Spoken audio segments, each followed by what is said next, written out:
านสาธุชนที่กำลังเข้ามาติดตามรับชมไลฟ์สดในขณะนี้ขณะนี้อาตมาภาพและก็ผมยืนอยู่ที่บริเวณหน้าพระบรมราชานุสาวรีย์พระบวรราชานุสาวรีย์สมเด็จกรมพระราชวังบวรมหาสุสิงหนาถ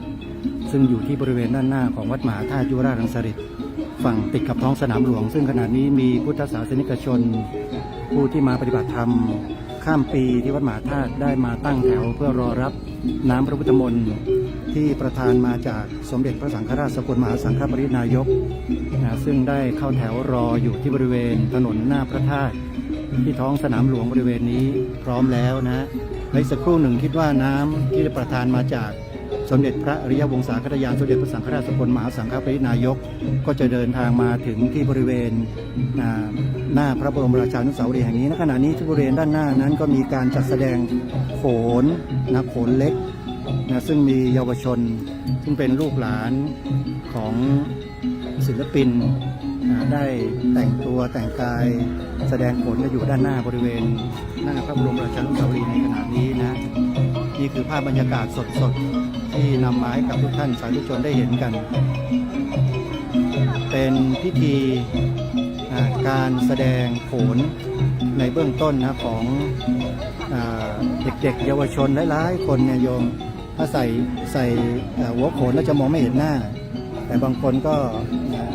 เห็นหน้ากันอยู่ตอนนี้เด็กๆตัวเล็กๆเลยนะโยมข้างหน้าก็กำลังจัดแสดงกันอยู่ในขณะนี้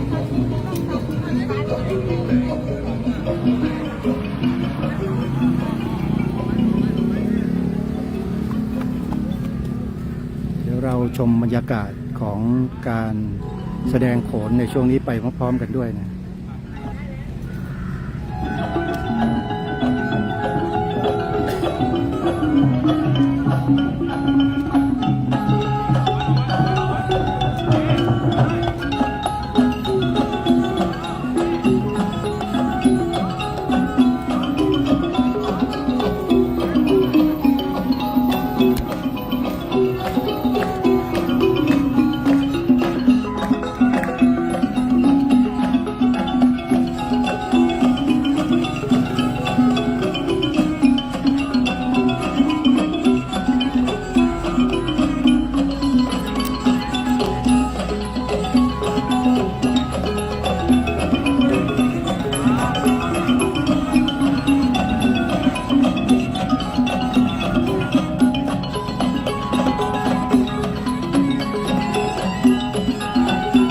จัดแสดงโขนที่เห็นอยู่ในภาพในขณะนี้เป็นส่วนหนึ่งของงานสวดมนต์ข้ามปี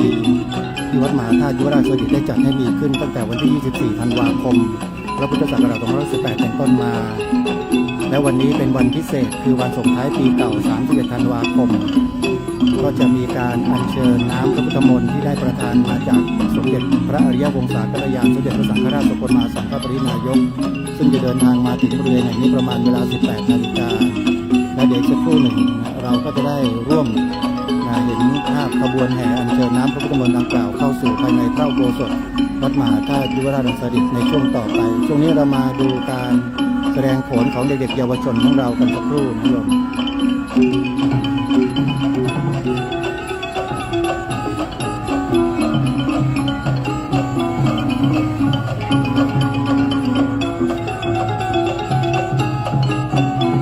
บริเวณที่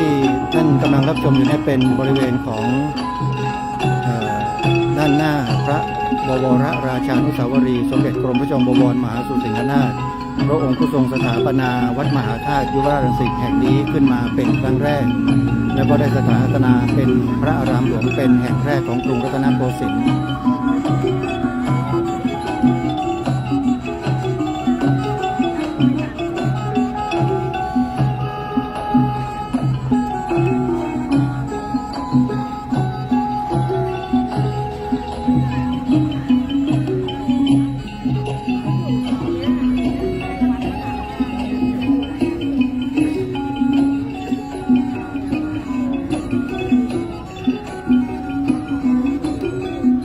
นี่ก็เป็นตัวละคร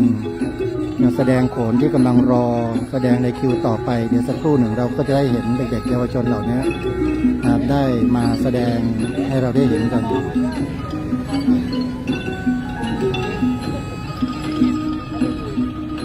แล้วคณะอุบาสกบาสิกาก็ยืนเข้าแถวรอรับน้ำพระพุทธมนต์ที่ประทานจากสมเด็จพระยวงศาคตายานสมเด็จพระสังฆราชซึ่งจะรอเข้าขบวนแห่กันในช่วงต่อไป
ชนท่านผู้ชมที่กำลังติดตามรับชมในขณะนี้ภาพที่บรรยากาศที่ท่านเห็นในขณะนี้คือการแสดงโขน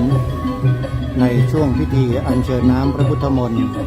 ที่ ที่ได้รับประทานมาจากสมเด็จพระอริยวงศาคตยานสมเด็จพระสังฆราชสกลมหาสังฆปรินายกซึ่งเป็นน้ำมนต์น้ำพระพุทธมนต์พรปีใหม่ประจำปีพระพุทธศักราช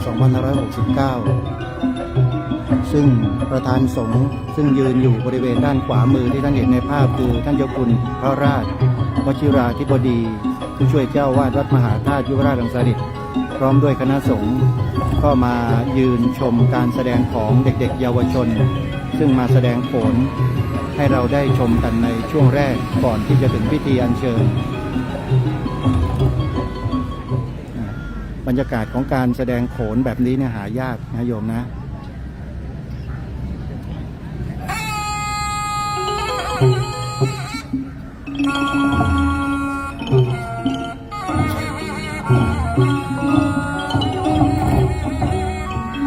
มีท่านที่มาร่วมงานสวดมนต์ข้ามปีที่วัดมหาธาตุยุวราชรังสฤษฎิให้ความสนใจก็มายืนรับชมการแสดงโขนของเด็กๆเยาวชนที่บริเวณหน้าพระบรมราชานุสาวรีย์สมเด็จกรมพระยองบวรมหาสุสิงหนาถอยู่ในขณะนี้ด้วยการแสดงชุดนี้เป็นชุดที่2นะชุดที่2แล้วยังเหลืออีกชุดหนึ่งนะชุดที่3ชุดสุดท้ายน่าจะจบลงกับเวลาพอดีกับการอัญเชิญน้ำพระพุทธมนต์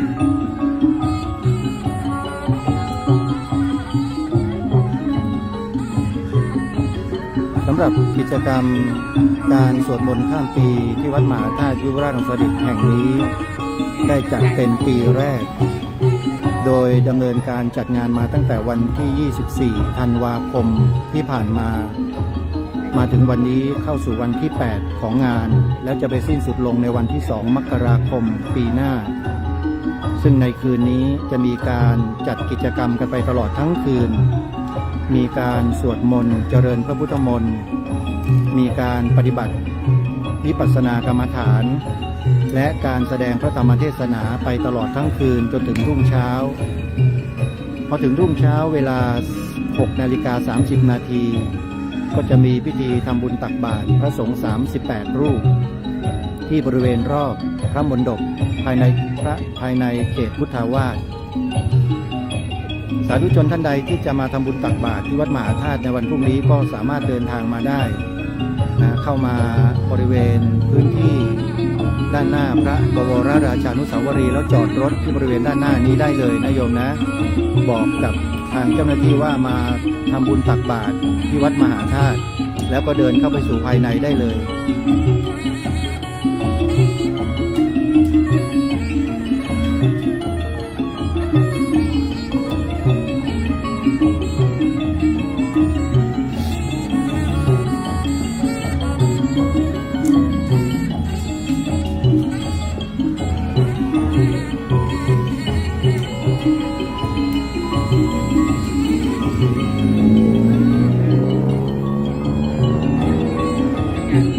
กำหนดการของการแห่อัญเชิญน้ำพระพุทธมนต์พรปีใหม่ก็จะอยู่ที่เวลา 18 นาฬิกาโดยประมาณนะ 18 นาฬิกาคิดว่าหลังจากเด็กๆเยาวชนแสดงโขนเสร็จลงแล้วก็จะเข้าสู่พิธีการโดยลำดับ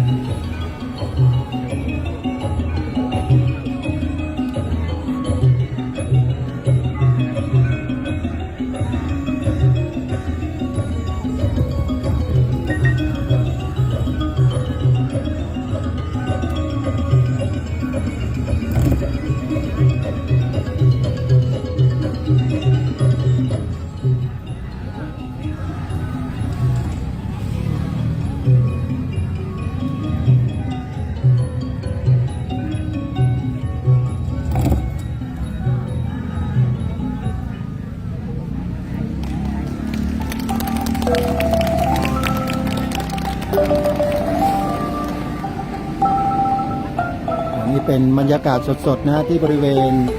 หน้าวัดมหาธาตุยุวราชรังสฤษฎิกรุงเทพมหานครซึ่งอยู่ติดกับมณฑลพิธีท้องสนามหลวงนะโยมด้านขวามือเนี่ยเป็นท้องสนามหลวงจะเห็นต้นมะขามเขียวชอุ่มอยู่นะใครที่จะมาร่วมกิจกรรมงานของวัดมหาธาตุงานสวดมนต์ข้ามปียังเหลืองานอีก2 วันคือวันที่ มกราคมแล้วก็วันที่2มกราคมจะมีการสาธยายพระไตรปิฎกมีการเจริญจิตภาวนาฟังพระธรรมเทศนาไปจนกระทั่งถึงวันที่2มกราคมเลยนะ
ตอนนี้นางรำทั้ง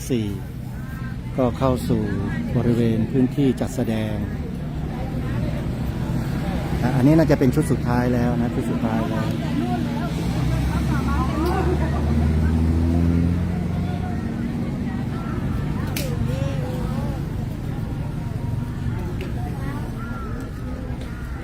น่าจะเข้าสู่พิธีการอัญเชิญน้ำพระพุทธมนต์กันแล้วนะฮะตอนนี้นางรำทั้ง4ก็จะไปรำถวาย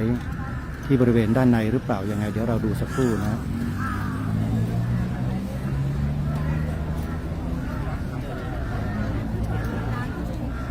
ตอนนี้คณะสงฆ์ก็ตั้งแถวแล้วน่าจะถึงพิธีแล้วนะฮะท่านผู้ชมเดี๋ยวเราติดตามกิจกรรมไปโดยตลอดนะ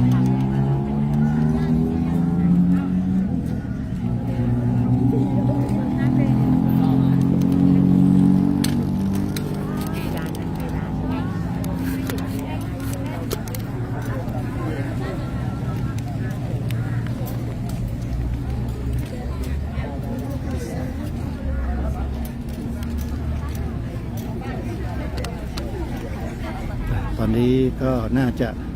ทำการบันทึกภาพนะบันทึกภาพเด็กๆเยาวชนตอนนี้ทำการบันทึกภาพ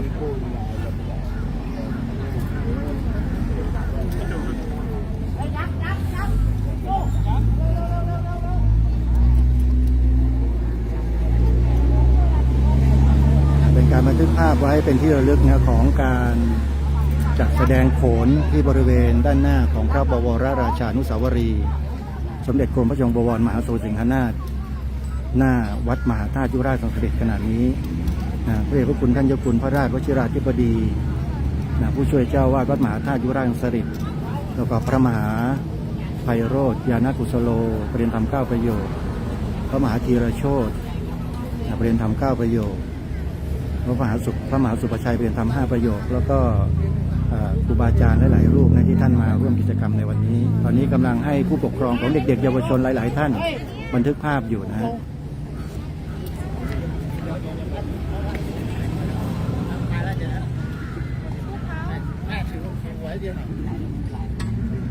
ถือว่าเป็นภาพประวัติศาสตร์อีกครั้งหนึ่งซึ่งเป็นการจัดงานสวดมนต์ข้ามปีครั้งแรกที่วัดมหาธาตุยุวราชรังสฤษฎิจัดขึ้น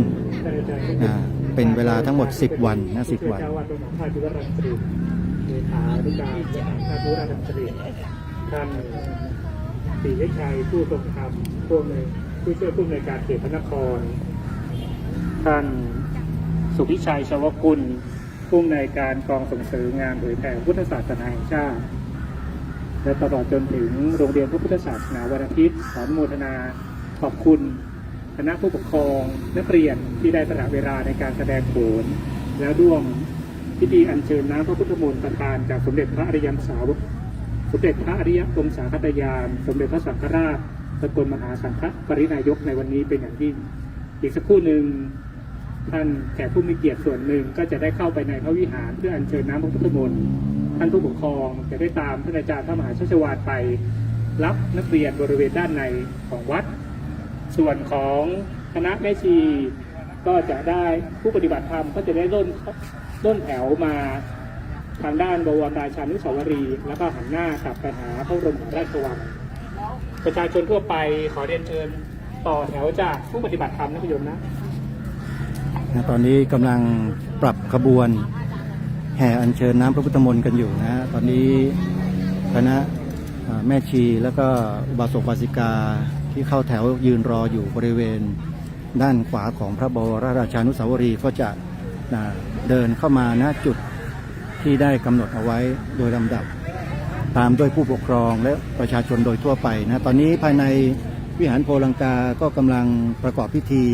อัญเชิญน้ำพระพุทธมนต์เดี๋ยวเราเข้าไปติดตามรับชมภาพบรรยากาศสดๆกันนะ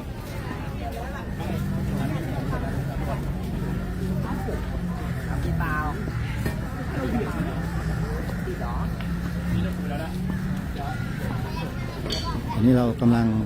พาทุกท่านเข้าไปดูบรรยากาศของพิธีอัญเชิญน้ำพระพุทธมนต์ภายในวิหารโพลังกานะวิหารโพลังกานะนี่คือวิหารโพลังกาซึ่งเป็นสถานที่ประทับของพระภิกษุ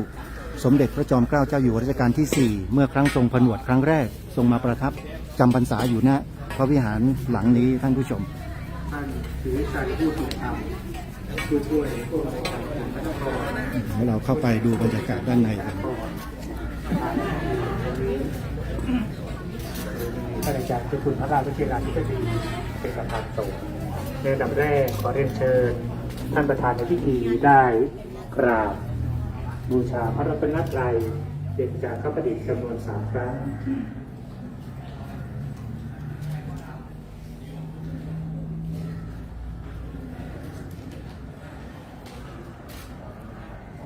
ในลำดับถัดไปอาตมาภาพขอเรียนเชิญท่านปิยชัยผู้ทรงธรรมผู้อำนวยผู้ช่วยผู้อำนวยการเขตพระนครท่านเป็นผู้แทนของผู้อำนวยการเขตพระนครประธานพิธีเปิดโคมดอกไม้ถวายสักการะเพื่อหน้าพระรูปเจ้าพระคุณสมเด็จ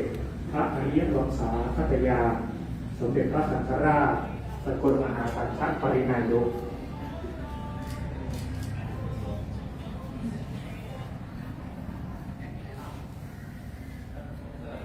หลังจากนั้นท่านประธานจะได้อัญเชิญน้ำพระพุทธมนต์ซึ่งท่านเจ้าพระคุณสมเด็จได้มีเมตตาเชิญทั้งตะลุงเดือดหันตาประจำพระองค์ของท่านนอก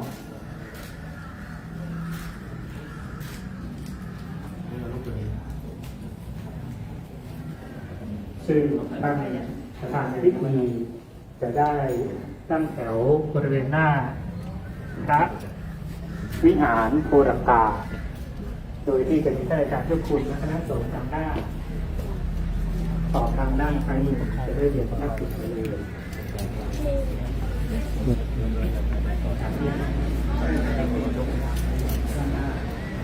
สักครู่หนึ่งคณะโขนจะได้นำเครื่องสักการะด้านในออกมาครับอาจารย์คุณมาสักครู่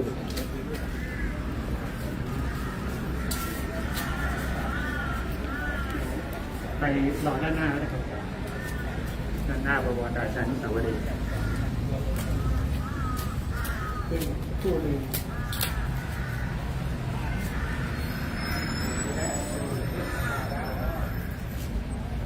ตอนนี้ท่านเจ้าคุณพระราชวชิราธิบดีประธานในพิธีอัญเชิญน้ำพระพุทธมนต์ประธานโดยสมเด็จพระเยาวงศาคตยานสมเด็จพระสังฆราชกับรองผู้อำนวยการเขตพระนครผู้แทนของผู้อำนวยการเขตพระนครก็กำลังอัญเชิญน้ำพระพุทธมนต์ดังกล่าวนี้มาตั้งแถว เพื่อจะเคลื่อนขบวนเข้าสู่ภายในพระอุโบสถวัดมหาธาตุยุวราชรังสิตในโอกาสต่อไป พร้อมกับ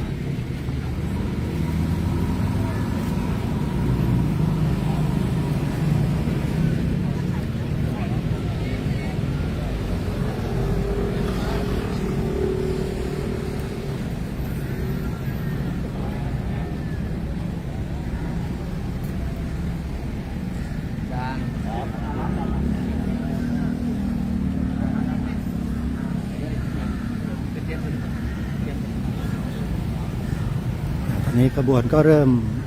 อัญเชิญลงสู่ถนนหน้าพระธาตุแล้วก็จะเข้าสู่ประตูที่บริเวณด้านทิศตะวันออกของพระวิหารคตโดยลำดับต่อไปนะ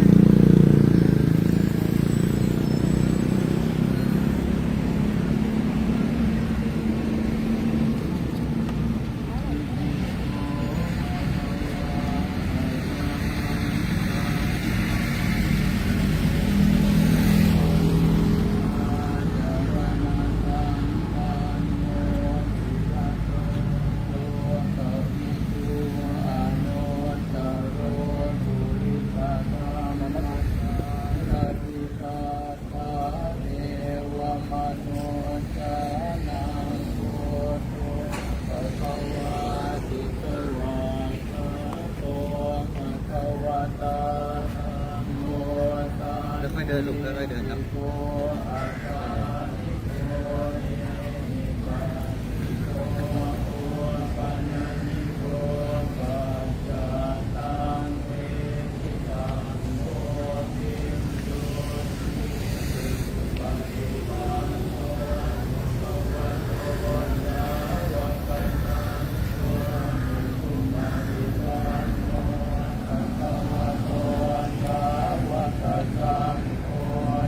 ขณะนี้พิธีอัญเชิญน้ำพระพุทธมนต์ที่ประทานโดยสมเด็จพระสังฆราชสกลมหาสังฆปรินายกก็กำลังเข้าสู่ภายในวัดมหาธาตุยุวราชรังสิตโดยลำดับนะ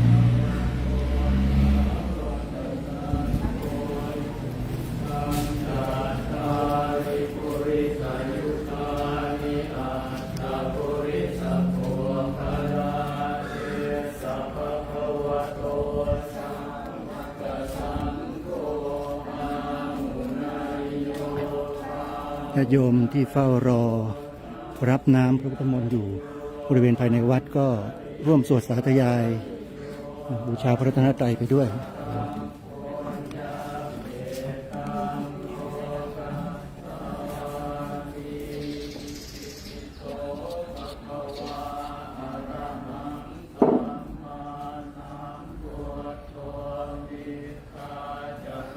เข้ามาบริเวณประตูวิหารคตด้านทิศตะวันออกแล้วนะ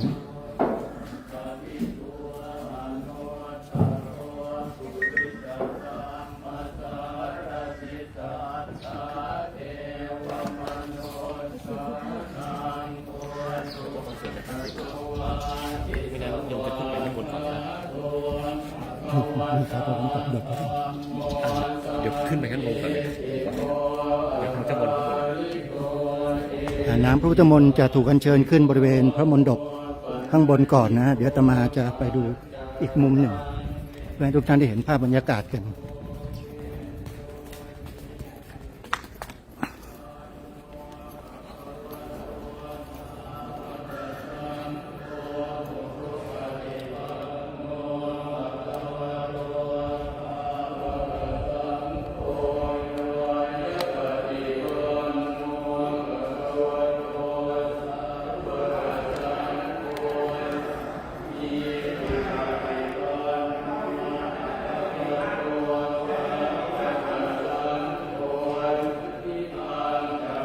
ตอนนี้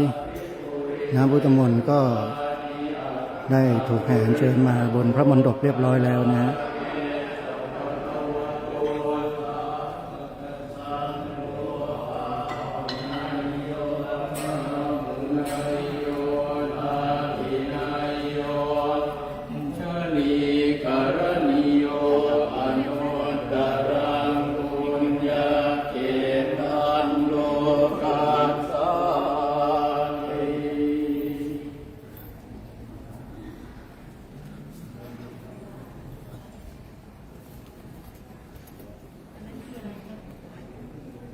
น้ำพระพุทธมนต์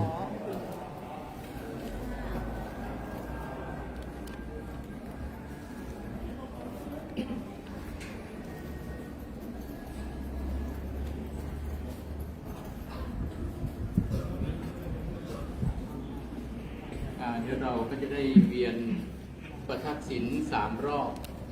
เพื่อน้อมสักการะถวายเป็นพุทธบูชาน้อมบูชาของพระพุทธเจ้าอิติปิโสภะคะวะอะระหังสัมมาสัมพุทโธวิชาจารณะสัมปันโนสุขโตโลกวิทูอนุตตโรปุริสธรรมสารติสัทธาเทวมนุษย์นังโตภะวะติวาคาโตภะคะวะตา วันนี้อยู่ในช่วงของการอัญเชิญน้ำพระพุทธมนต์เวียนรอบพระมณฑป3 รอบนะฮะ3 รอบโดยนำโดยท่านเจ้าคุณพระพรหมวชิราธิบดี ส่วนญาติโยมบาสุบาสิกาผู้ปฏิบัติธรรมก็จะขึ้นสู่พระอุโบสถเพื่อรอพิธีการด้านบนสืบต่อไปวันนี้ขบวนแห่อัญเชิญน้ำพระพุทธมนต์กำลังทำการเวียนประทักษิณรอบพระมณฑปพระศรีรัตนมหาธาตุเจดีย์3 รอบ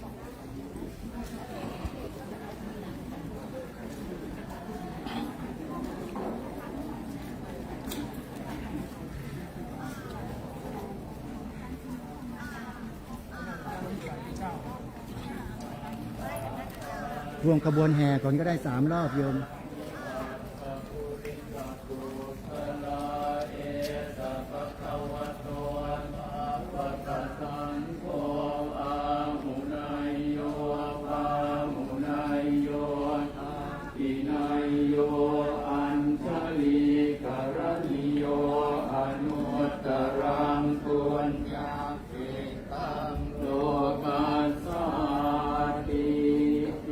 ปิโส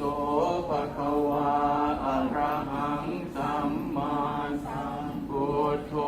วิชาจารณะสัมปันโนสุขโตโลกวิทูอนุ น้ำพระพุทธมนต์ที่ทำพิธีแห่อัญเชิญนี้ไม่ได้มีแต่เฉพาะวัดมหาธาตุยุวราชรังสฤษฎ์แห่งเดียวสมเด็จพระอริยวงศาคตายานสมเด็จพระสังฆราชสกลมหาสังฆปรินายกพระองค์ได้ประทานน้ำพระพุทธมนต์ไปยังพระอารามหลวงต่างๆทั่วราชอาณาจักรเพื่อให้พระอารามเหล่านั้นได้อัญเชิญน้ำพระพุทธมนต์เหล่านี้ไปประกอบพิธีวันส่งท้ายปีเก่าต้อนรับปีใหม่ในพระอารามหลวงทั่วราชอาณาจักรโดยพร้อมเพรียงกันในค่ำคืนวันนี้ครบ3 รอบแล้วก็จะได้อัญเชิญขึ้นสู่โขนจบลงไปเมื่อสักครู่ก็เป็นผู้อัญเชิญพระรูปของสมเด็จพระอริยวงศาคตายานสมเด็จพระสังฆราชเดินแห่นำหน้าตามมาด้วยน้ำพระพุทธมนต์โดยท่านรองผู้อำนวยการสำนักงานเขตพระนครผู้แทนของผู้อำนวยการเขตพระนครเดินอัญเชิญน้ำพุทธมนต์และนำโดยท่านเจ้าคุณพระราชวชิราธิบดีผู้ช่วยเจ้าวาดวัดมหาธาตุยุวราชรังสฤษฎ์พร้อมด้วยคณะสงฆ์วัดมหาธาตุก็เดินแห่อัญเชิญอยู่ในขณะนี้นะพร้อมด้วยอุบาสกบาสิกาผู้ปฏิบัติธรรมภายในวัดมหาธาตุก็ร่วมเดินแห่อัญเชิญไปพร้อมๆกันเป็นรอบที่2นะรอบที่2แล้ว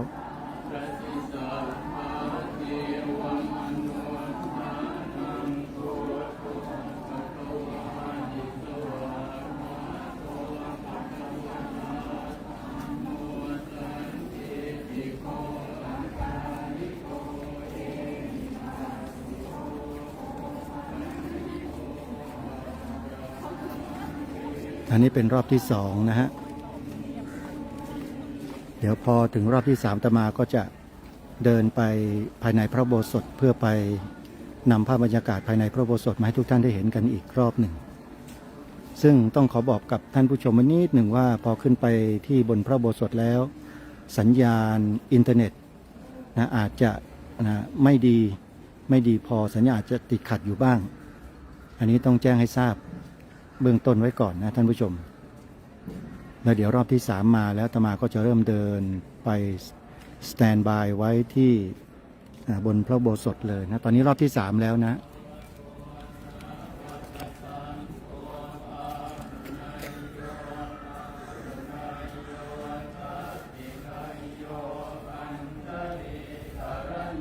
รอบที่3กำลังตามมานะเดี๋ยวเราขึ้นไปที่บนพระอุโบสถพร้อมๆกันเลยนะ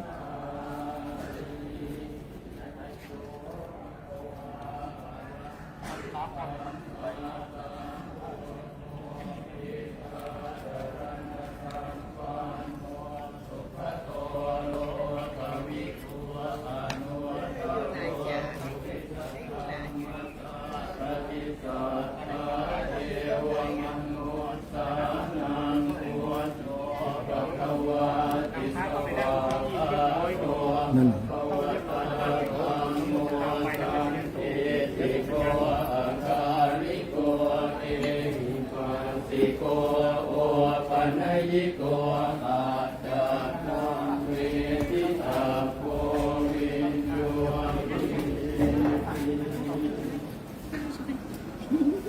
ก็จะขอโทษขึ้นแล้วญาติโยมมาค่ะเพราะว่า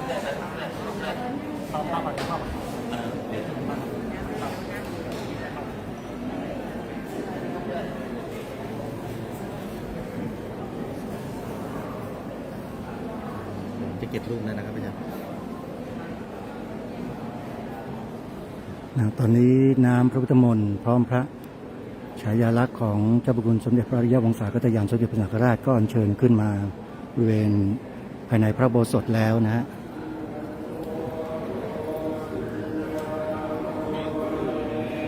พระสงฆ์เจริญชัยมงคลคาถาแล้วนะ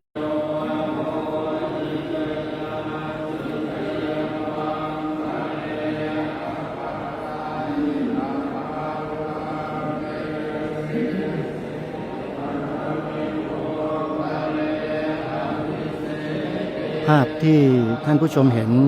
ตั้งอยู่ตรงกลางนั่นก็คือน้ำพระพุทธมนต์ที่จะจัดทำพิธีในค่ำคืนวันนี้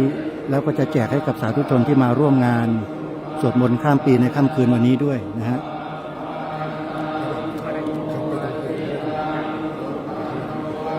วางเลยนะครับ น้ำพระพุทธมนต์มาแล้วนะฮะ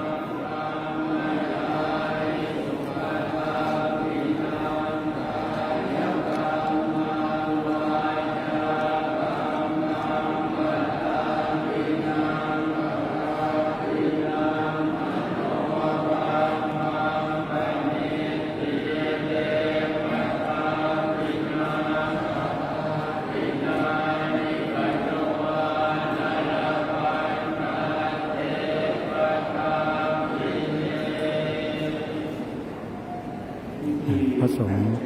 เจริญชัยมงคลคาถาจบแล้ว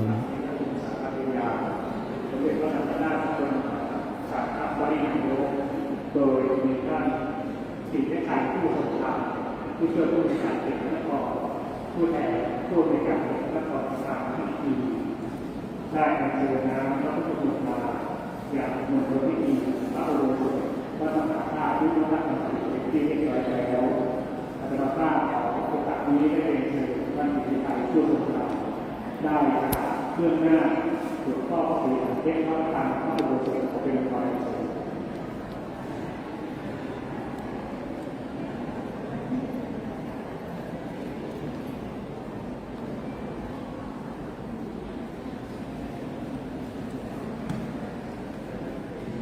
จากนั้นท่านประธานพิธี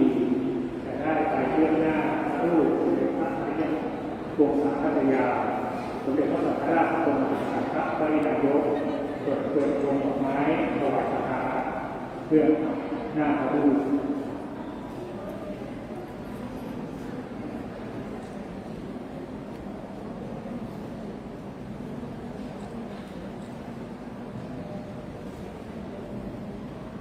เรียนเชิญท่านประธานได้จากเทพคุณด้านวิทยาก็ดีผู้ช่วยเจ้าว่าการทุกด้านหลักสมัย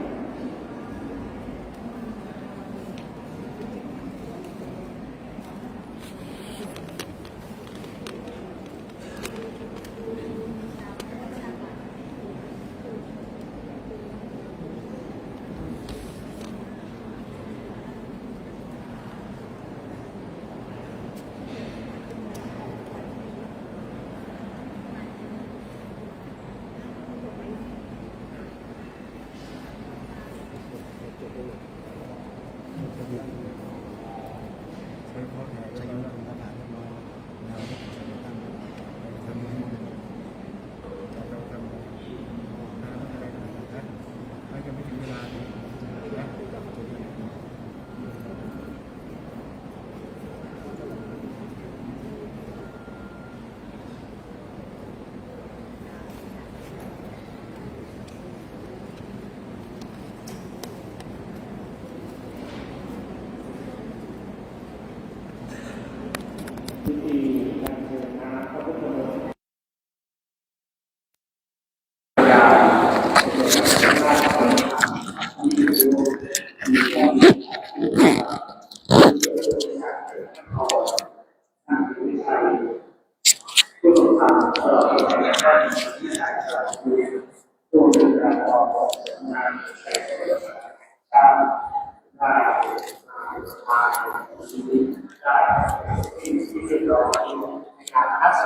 ท่านยุวราชรังสฤษดิ์ขอกราบขอบพระคุณในความเมตตาในพระเถรานุเถระทุกท่านที่ได้เจริญชัยมงคลคาถาตลอดจนถึงอนุโมทนาขอบคุณท่านประธานในพิธีในส่วนของทั้งงานเขตพระนครและสำนักงานพระพุทธศาสนาแห่งชาติมาณโอกาสนี้ขอเจริญพร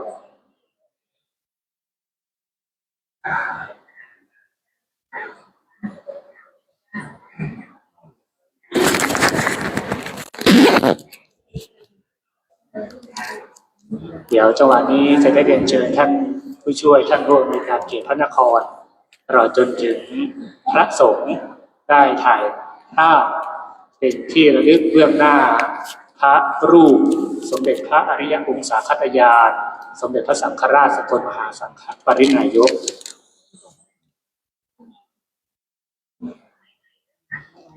ในระหว่างนี้ก็จะได้ประชาสัมพันธ์ญาติโยมทุกท่านที่ได้ถือโอกาสนี้ในการมาร่วมอัญเชิญน้ำพระพุทธมนต์ก็ดีตลอดจนถึงกิจกรรมสวดมนต์ข้ามปีซึ่งในระดับพิธีการถัดไปในเวลาประมาณ 19 นาฬิกาจะมีการแสดงพระธรรมเทศนาหนึ่งกันโดยท่านอาจารย์พระมหาสหรัฐทีรายโนปริยธรรม9 ประโยคในระหว่างนี้ก็ขอเชิญทุกท่านได้พักผ่อนตามอัธยาศัยในส่วนของกราบสักการะในเขตพุทธาวาสก็ดีตลอดจนถึงบริเวณตลาดวัฒนธรรมก็ขอเจริญพรช่วงนี้เป็นช่วงพักเพื่อรอพิธีการอื่นๆโดยลำดับนะฮะนี่เป็นภาพบรรยากาศของบาศกบาสิกาที่มาร่วมกิจกรรมในวันนี้ภายในพระอุโบสถวัดมหาธาตุท่านผู้ชมจะสังเกตเห็นน้ำพระพุทธมนต์ที่ตั้งอยู่บริเวณส่วนกลางของพระอุโบสถซึ่งจะได้ประกอบพิธีนะถ้าพูดภาษาโดยทั่วๆไปก็คือปลุกเสกทำพิธีเจริญพระพุทธมนต์นะประจุนะมนต์ต่างๆซึ่งเป็นหลักธรรมคำสอนพระสัมมาสัมพุทธเจ้านั้นใส่ไว้ในน้ำเหล่านี้เราก็จะแจกให้กับผู้ที่มาร่วมกิจกรรมในวันนี้ซึ่งในวันพรุ่งนี้น่าจะแจกในวันพรุ่งนี้หลังจากที่ทำพิธีสวดมนต์ฟังเทศน์ฟังธรรมประกอบพิธีอะไรจนเสร็จเรียบร้อยแล้วก็จะมอบแจกน้ำพระพุทธมนต์เหล่านี้แหละให้กับญาติโยมนำกลับไปที่บ้านกันโดยที่พระเดชพระคุณพระพรหมพระวชิรกุลมุนีกรรมการมหาเถรสมาคม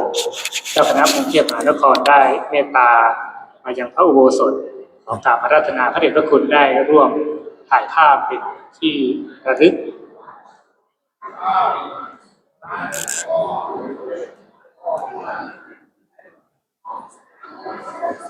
เจ้าคุณพระพรหมวชิราธิบดีนะเจ้าคุณบุญชิต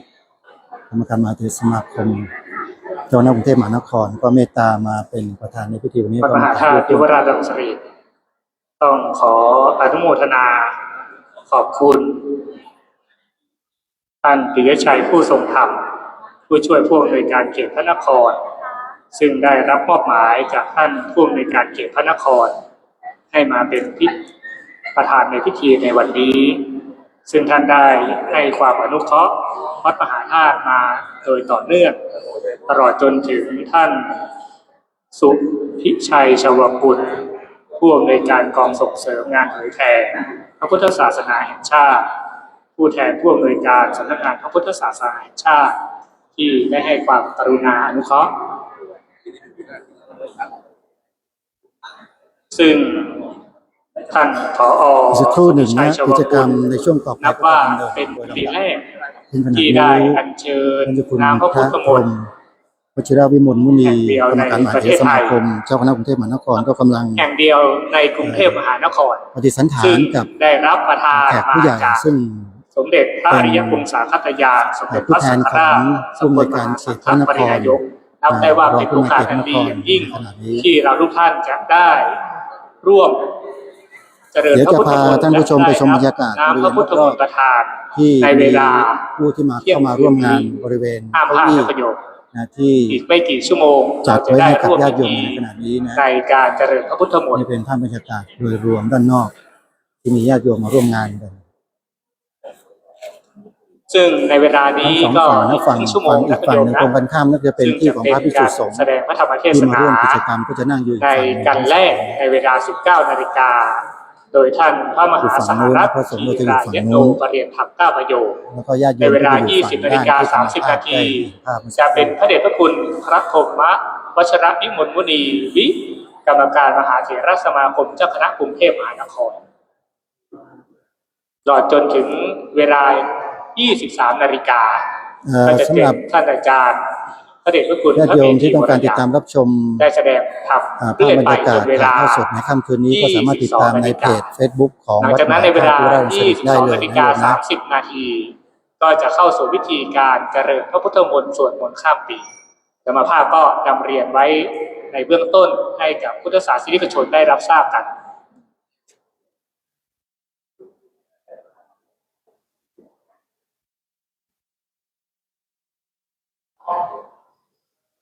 เดี๋ยวเวลาประมาณ 22 นาฬิกาค่ำคืนนี้นะฮะ ก็จะเริ่มพิธีเจริญพระพุทธมนต์ไปโดยลำดับจนกระทั่งถึงเวลา 23 นาฬิกา 30 นาที ก็จะมีการเจริญชัยมงคลคาถาและประกอบพิธีต่างๆ ไปโดยลำดับ จนกระทั่งถึงวันขึ้นปีใหม่เวลา 0 นาฬิกา แล้วเราก็จะได้ร่วมกันเจริญชัยมงคลคาถา และเจริญพุทธมนต์เพื่อรับปีใหม่ไปโดยลำดับในช่วงค่ำคืนนี้นะฮะ ในช่วงนี้เดี๋ยวเป็นช่วงเวลาที่ว่างจากกิจต่างๆซึ่งอยู่ในช่วงของการพักรอเวลาในการประกอบพิธีอื่นๆอาตมาภาพก็ต้องขอลงไลฟ์ยุติการไลฟ์สดไว้แต่เพียงเท่านี้ก่อนท่านผู้ชมแล้วเดี๋ยวถ้าเกิดมีกิจกรรมอื่นๆนะเกิดขึ้นแล้วก็จะได้นำภาพบรรยากาศมาให้ติดตามรับชมกันในโอกาสต่อไปช่วงนี้พักกันสักครู่ขอเจริญพร